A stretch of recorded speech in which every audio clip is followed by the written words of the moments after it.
If I told you there were downtown condos in Toronto selling for less than what it would cost to rebuild them today, you might think I'm exaggerating. But that is exactly what we're seeing right now in a few key pockets of the city. And some of the deals I'm tracking, when you compare today's list price to a realistic replacement cost, that gap is getting close to 6 figures. In one case, it's about $139,000. So for the first time in a long time, you can buy a finished move-in condo in downtown Toronto for less than what it would cost to create the same unit today. Now in this video, I'm gonna walk you through why it's happening, which buildings it's showing up in, and how you can actually take advantage of it as a buyer. What is up, beautiful people? My name is Matt Moy, a local real estate agent here in the Greater Toronto area. I'm a full-time realtor. I pull these numbers every single day for my clients, and I spend quite some time in the downtown condo market. Here's how we'll break down today. First, I'll quickly show you what's changed in the overall condo market. Then we'll talk about this idea of replacement cost and why it matters. And after that, I'll walk you through 3 live examples from City Place, Liberty Village, and the waterfront, so you can see the discounts in real time. And then I'll finish with what I'd be doing over the next 6 to 12 months if you're a buyer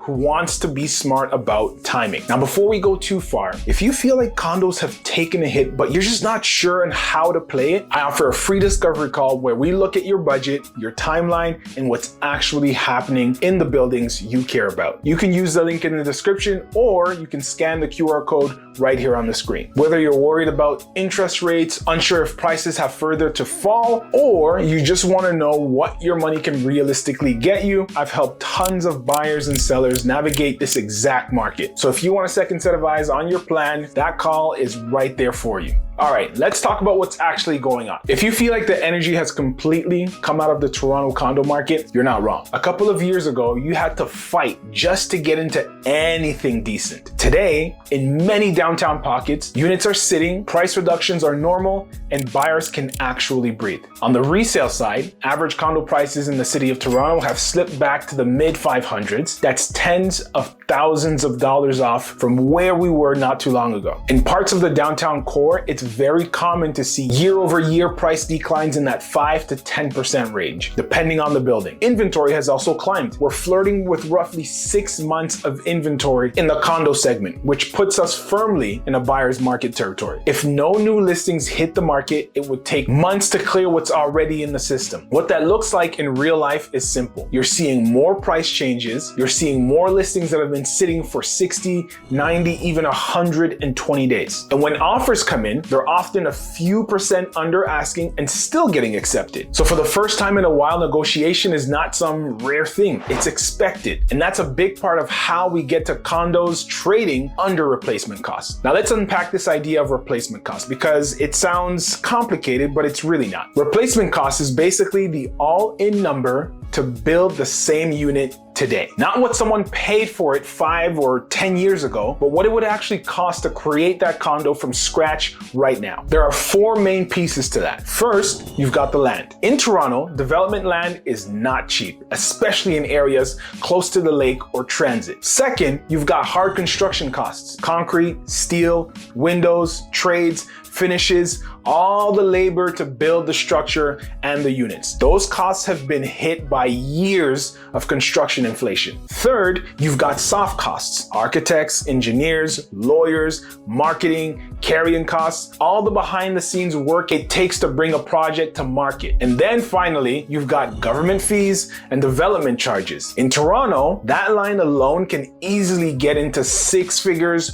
per unit once you add it all up. For most of the last decade, resale was always below that full replacement cost. Pre-construction buyers felt pretty safe because by the time the building was done, resale prices had usually risen to match or exceed what they paid. Today, that logic is flipped. Construction and land costs have stayed high or gone higher, but resale prices have rolled over. So you end up with this weird situation where a finished condo is trading on the market for less than what it would cost a builder to reproduce it. And when you start comparing real listings to realistic building costs, that gap really gets big. In some cases, up to about $139,000. That's not a discount off some fantasy asking price. That's a discount off the physical cost of the asset. Let me show you what that looks like on the ground. These discounts are not everywhere. They're concentrated in certain pockets where there's a lot of investor-owned product and a ton of competition. The first area is the harborfront and waterfront. A good example is a 2-bed, 2-bath condo at 218 Queens Quay West in the Water Club buildings. You're getting about 900 to 1,000 square feet, a proper split bedroom layout, parking, and those classic CN Tower and city views. The unit is currently listed at $689,000. A few years ago, a waterfront 2-bed with that kind of view and parking would comfortably be in the mid to high 700s, if not more. When you factor in today's land value, today's construction costs, and today's development charges, it would be very, very hard to recreate that unit for what it's trading for right now. The second pocket is Liberty Village. This is one of the most investor-heavy neighborhoods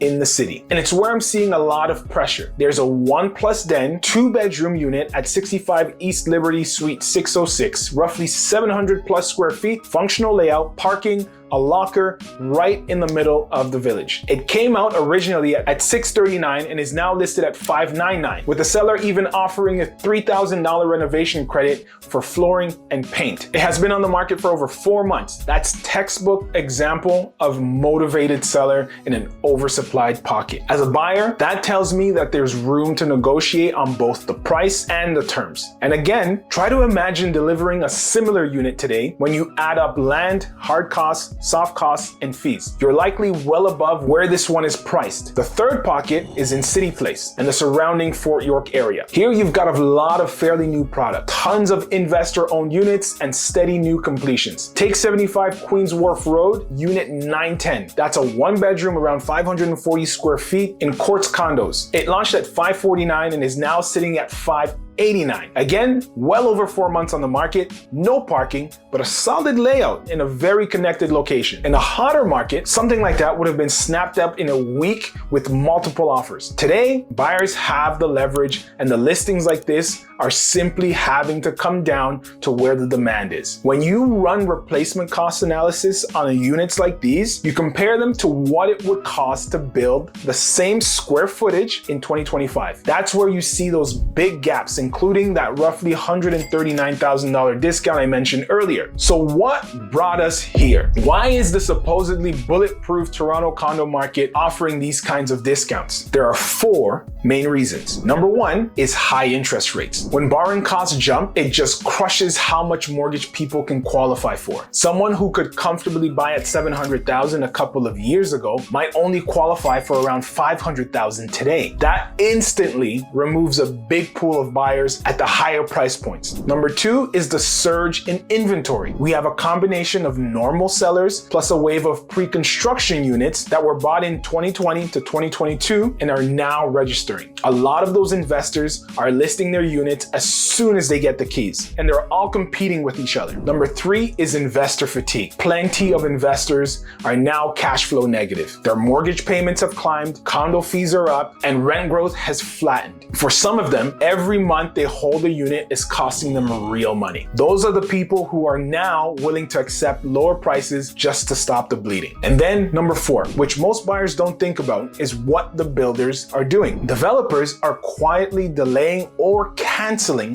future projects because the math no longer works at today's resale prices and today's construction costs. When the people who actually build the condos stop bringing new product to market, that's usually a sign that the market is in a serious correction phase. Put all of that together and you get this window where resale prices are temporarily disconnected from replacement costs. That's not something we see very often. So what do you actually do with this information if you're thinking about buying a condo in Toronto? First, you don't need to rush, but you also don't want to sleep on obviously underpriced units. This is still a selective market. The good stuff at the right number quietly gets picked off. Second, focus on buildings and pockets where there's clearly clearly a lot of competition. Liberty Village, City Place, or parts of the waterfront in Fort York are great examples. Look for units that have been sitting on the market for 60 days or more, have seen at least one price reduction, or where the seller is offering bonuses or credits. Third,